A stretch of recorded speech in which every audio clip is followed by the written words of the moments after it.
So today we celebrate one of the oldest feast days in the history of the church, and not a very pleasant one, the beheading of John the Baptist. Not only is it one of the oldest, but it's one of the most popular in art and literature. Caravaggio, the famous painter, painted not one but three depictions of this particular event. I was blessed to see one of them, which is still in Malta, on the island of Malta. There's also Oscar Wilde wrote a play. Johann Strauss wrote a beautiful opera entitled Salome, which is named after the daughter. And while you may never have heard of the opera, you've heard of a famous dance from that opera, the Dance of the Seven Veils, which is where that comes from, which is based on this story. It's, little wonder that Herod was fascinated by John the Baptist. John the Baptist is a fascinating character. He's a fascinating person. Think about it. His father was Zechariah. Zechariah was the one that went into the Holy of Holies. He was the chief priest for the year. He was struck dumb by God, struck mute, and didn't speak a word until he spoke John's name later in that gospel. So here's John, who's in a household with all of this wisdom from his father. His mother is Elizabeth, a cousin to Mary.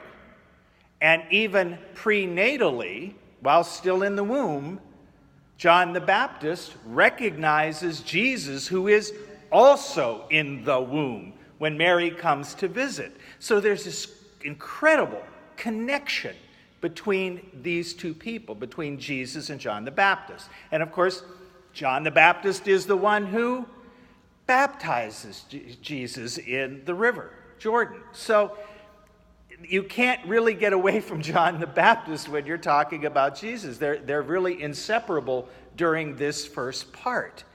And so, of course, Herod is fascinating. Imagine all the questions Herod must have had for John the Baptist, and of course all the wisdom that John was giving out.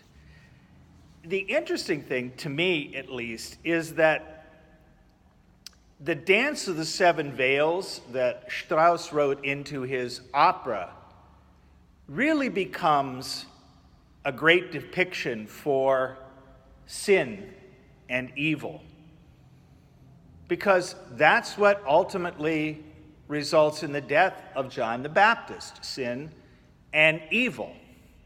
And how does sin come into the world? Usually simply, almost seeming like harmlessly, like the first veil that comes off.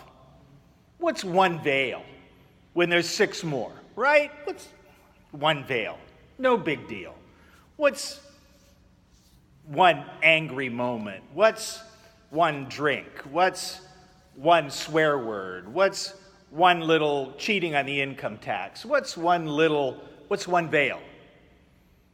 Well, if one veil wasn't that bad, what's wrong with the second veil? I've still got five more. You see where this is going, right? Until you finally get to the point where it's all bad. You've gotten to the last veil. And it's that last veil because, by the way, the dancer that I saw had a leotard under, but Salome didn't. When she gets to the last veil, there is nothing left but Salome. And of course, here we have it, sex, drugs, and rock and roll. It's sex. It's the evil. It's that last depiction. And the result of that is the beheading of a good man. And so we're reminded by this story to be careful of those simple temptations, those little things that get us in trouble. In fact, this story is a very beautiful, though graphic, depiction of the removal of the intellect, the removal of John the Baptist's head, because of the emotions or the physicality. There's an old expression that goes, watch your thoughts because they become your words. Watch your words because they become your actions. Watch your actions because they become your habits. And watch your habits because they become who you are.